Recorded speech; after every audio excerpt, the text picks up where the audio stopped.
You are listening to the Mark Lesko Podcast, a podcast by diehard fans for fans.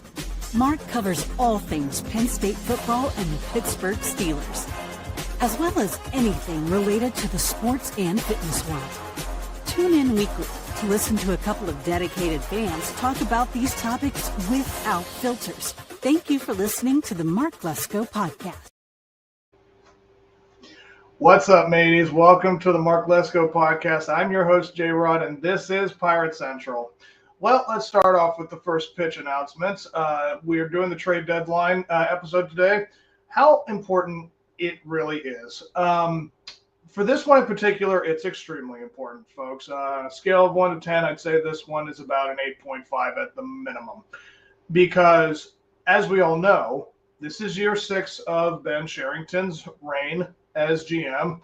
The fact that it even lasted half of those years would say how incompetent the entire organization is, not knowing that this guy basically has done nothing. But again, we can't just get off the idea that maybe that this is how the organization wants it. Maybe they just want to be a bunch of guys who put on a uniform and maybe know how to play the game just so they can save face and say that they actually have a team on the field. I mean, there is no other evidence to support this notion that this could not be an option. I'm just saying you got to look at all the different angles of everything. You can't just say that, oh, well, here's this is this regulation. Sometimes teams just like to try to get away with things, and Bob Nutting and the company have kind of shown that over the years, where it's like, why would you not want to be competitive? Because you don't care. I mean, it's abundantly clear that this organization has issues when it comes to being competitive and doing what you're supposed to do. Now, again, I've said in many different podcasts before that there is also a possibility that this could also be what the MLB wants itself.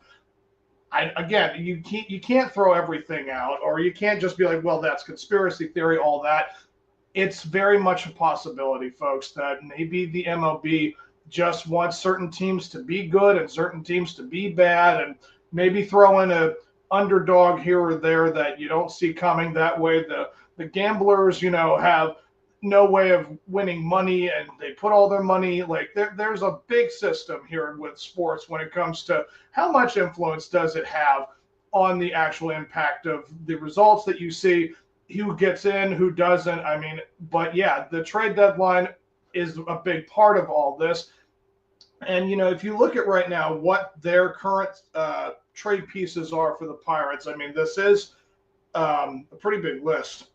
You have Mitch Keller, Andrew Haney, David Bednar, Dennis Santana, Isaiah Kiner-Falefa, Brian Reynolds, O'Neal Cruz, and Bailey Falter. These all have been names that have been thrown out for teams that, either want to have, teams like the Blue Jays, the Yankees, the Mets, and the Cubs have all expressed interest in guys like Keller. Maybe a team like Seattle with like Haney. David Bednar would probably be welcomed at the Tigers. I mean, that would be a huge help. And a team like maybe the Dodgers again, or again the Yankees. I mean, Dennis Santana, that would definitely be a big boost for them. And Isaiah Kiner-Falefa, your usual suspects, former teams that he's been on, the Blue Jays, the Yankees, like they all would probably express a lot of interest in him. And Brian Reynolds, I mean, they have made it abundantly clear in his no trade clause that either New York or California are out. So a team like Detroit, like that would be huge for them. O'Neal Cruz, yeah, New York teams, that would be huge. But yeah, like all these names have either been linked to the Pirates, putting them out there. I feel like realistically, I mean, again, this is a personal preference, but guys like Keller and Cruz should be off limits because they should be a part of the future of trying to make this team better. Now I'm hearing reports on other like podcasts that Cruz, or no, Keller, he apparently will be dealt one way or another after this season because of his contract. The extension they gave him He'll be paid $17 million next season. So that sounds like you can't have that kind of money being paid to a Pirate ever. Like, that's just unthink of. That's too much. Heaven forbid you spend $17 million on a player, but it sounds like so he's either going to be traded at the deadline or he'll be unloaded in the offseason, which is just, again, more asinine and just ludicrous reasonings from this organization and the people that are in charge. Listen, you know that it's not easy being a Pirate fan, and people can try to diminish everything they can about that team and how pathetic, and they're always going to be a bottom feeder, all that stuff. We are very well aware of losing. We get that part of life, but at some point that has to shift. It just does. Like, there's no way that it can be treated like there's no hope or there's just no other revenue that you can go to actually be winners, like actually be competitive. I mean, I understand you will be stepping on toes, and I understand that you will have to look differently as the years go on, or, keep going in a direction where it's like, well, you have to be respected. That's the thing about it that just baffles me. The Pirates don't care that they don't have anyone on their dance card. Like, I just feel like when you go to the dances at school and you think of like all the people having a good time, the Pirates are the wallflower in the corner that just watch everyone enjoy their lives, and it's just, that's good enough for them.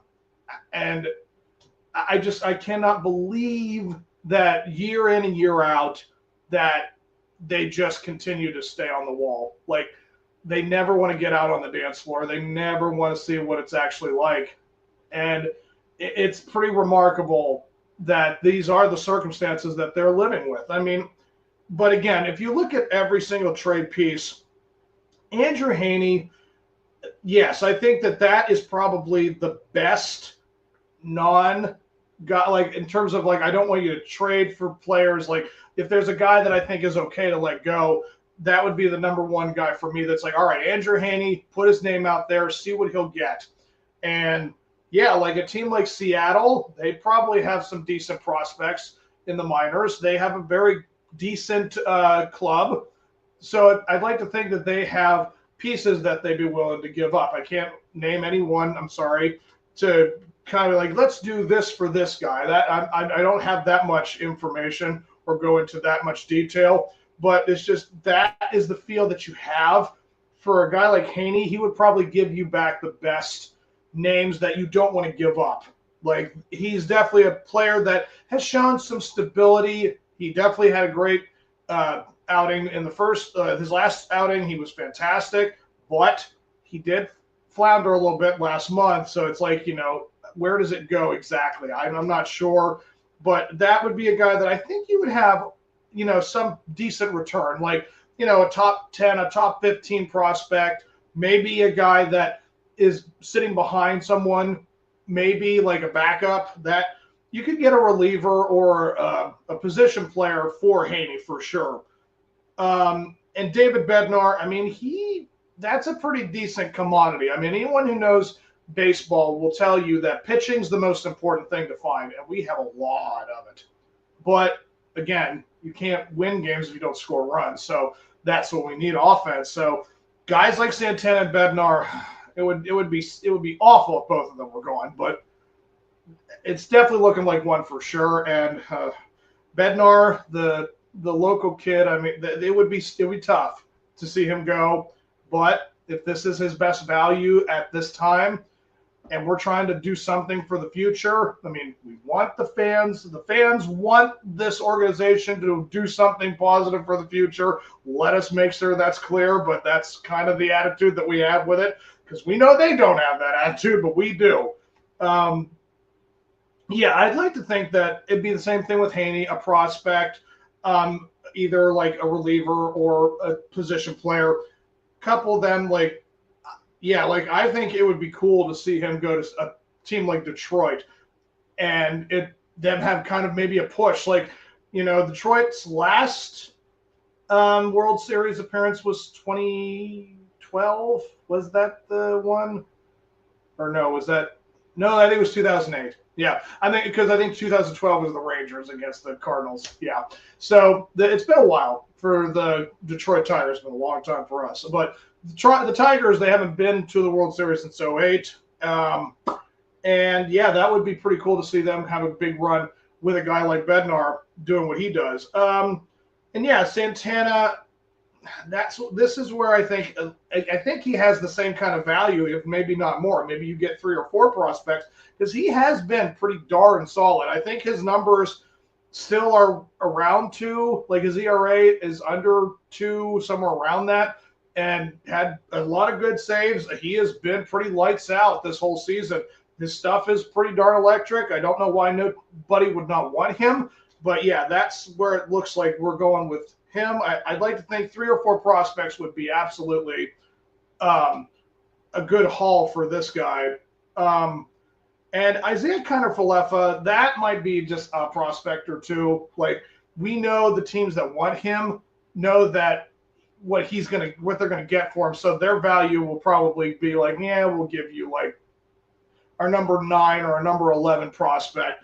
And again, it's just whatever they're doing. The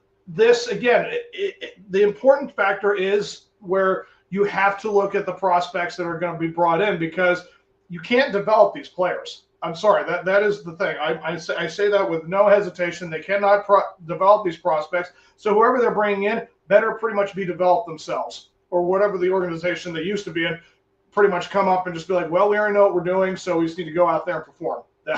That's really what we need to have come back. And yeah, it's going to be a difficult situation, but you're trying to find ways to improve this situation, because it is about as abysmal as it can look. You look up and down our minor league system, and there's like maybe 8 or 10 guys that would scratch AAA. And all the guys on AAA, one guy may scratch the major. And it's like they can't bring them up because they have these obligations to the major league players that they have. And it seems like there's always going to be something that halts someone's development in kind of this greedy, we have to do it for the money purpose because that's the deal we made with the major league guys issue. And again, these 1-year contracts that they know they're only going to be there for half the season, and then for the next second half of the season, they bring their prospects up because they traded all their guys away. This system has got to be different. I don't know when that will happen, but that's the glaring issue with it. So ending it with guys like Brian Reynolds and O'Neal Cruz, I mean, I would like to think they're not going to trade these guys. I know they've had the attitudes of players that don't want to be here anymore. I mean, Reynolds has finally started to hit here and there, but these last couple of weeks, I mean, he has definitely kind of looked like he is not happy. And again, rightfully so, because they already know the situation. These guys want to do something that's going to actually improve the team. Like, they want to actually know what it's like for them to not feel like the joke of the MLB. And that's what they have been for quite some time. And rightfully so. When you put these players in this position, you know that the organization is not doing it for their benefit. They're doing it for their own. I mean, these individuals that make these decisions clearly just are out for themselves, and they do not want to have anything to do with making this team better. But I think this needs to change, and we don't know how that's going to be, because Ben Cherington should not be doing this stuff. He should not even be on this roster. The fact that he's employed, again, shows that this is exactly what the team wants. They just do not care how they improve. So will it be a good trade deadline? Probably not. But how important it is very important. It's glaringly obvious what they need to improve on. But they show that they don't want to do that yet. So until I see that, I don't have anything else to say with it. So that was my first pitch. In the 7th inning stretch, we're going to move on to the NL West road trip for the upcoming series, as we are at the Giants and then we are at Colorado. I mean, this is a pretty straightforward series. The Giants are in the middle of the NL West division. They're kind of still in the mix. They could still be buyers at the deadline. Who knows? Now, again, that does not occur until this Thursday. I'm currently doing this show on a Monday. I know there's going to be a lot of buzz with it, so I will try my darndest to maybe do a special episode Thursday night. I'll try to upload it as quickly as I can. But yeah, knowing that the team like the Giants, they're still kind of in the mix of everything. I know they still have a winning record. They're kind of around. They're the Dodgers and the Padres. I know they're kind of duking it out for first, but they're like 2.5, 3 games out of it, so they could be buyers, and they're definitely going to be coming at us, knowing that, well, they're coming into our area and we should be able to take care of business. Offensively, this is a very interesting test because they are not going to see Skeens. They're very lucky in that regard. And I don't think they're going to see Keller. So, yeah, this is a pretty winnable series for the Giants. Because, again, what are you going to have? You're going to have Bailey Falter. You're going to have Mike Burrows more likely, and Haney, if he's on the team. Who knows? We might be traded by then. But, yeah, that's the current setup for this series. And, yeah, I think the Giants have a pretty solid team. Again, pitching, I think, has been kind of their, up and down. I know Robbie Ray's had a good year. I know Logan Webb always has a great year. But yeah, like they don't have the flashy names yet. They don't have the complete sides of everything, but one side's really good. The other one's okay. So this will be an interesting series. And I'm going to probably predict we could probably win one of those games. Maybe we'll get 2 out of 3. I mean, the way they played against the Tigers, if they play the ball that they just played against the Tigers, they would have no issue at least winning 2 out of 3 from the Giants. But I'm going to be realistic, and I'm going to say they're going to do 1 out of 3 with that. And then, of course, they take on Colorado. And notoriously, we are terrible in Colorado. When we go to that stadium, they just don't show up. Their bats are as bad as it is, and that's kind of a hitter's park. And that doesn't mean anything because offensively this team has the consistencies of a magic 8-ball. So it's the truth theirs. But they will see Skeens in Colorado and they will see Keller in Colorado. And they are just a dumpster fire. Like the Colorado Rockies are the worst team in baseball. But they did win a series against St. Louis. And I'm not saying that St. Louis is the measuring stick, but I'm just saying they can win a series. They did. So they have the potential to play upset. Now, I am going to be bold, and I am saying we're going to sweep that team in Colorado, which is something I don't think we've done in like 8 or 10 years. But I'm very confident in a guy like Paul Skeens' abilities, Mitch Keller's ability. Again, if he's traded, then it doesn't matter. There's a lot of things that are going to go down these next couple of days that make this series depends on how they keep their players around. Will this be something worth watching, or will they have to, again, there's all the tangibles of bringing up the prospects and seeing what they can do. And we know that guys like Bubba Chandler have been itching to finally get up here, and they just refuse to even put them on the 40-man roster. It just seems like this guy should have been up here a month ago or so, and they just refused to do that. And now we're sitting here playing the waiting game.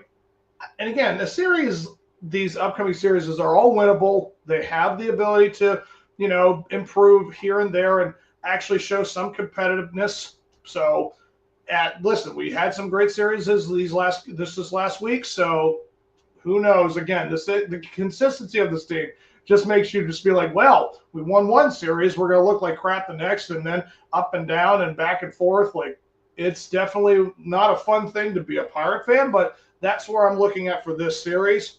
So I'm going to close it up with this. Again, trade deadline is on Thursday. Knowing what they have to look ahead at 2026 with. The potential of having Jared Jones back mid-season. Again, knowing that Paul Skeens is not going to go anywhere anytime soon, there has to be some form of step forward happening with this team, regardless of their inability to hire the right GM to make right moves and get things going in the right direction. But the overall effect that they are trying to put out there is that it just needs to be better.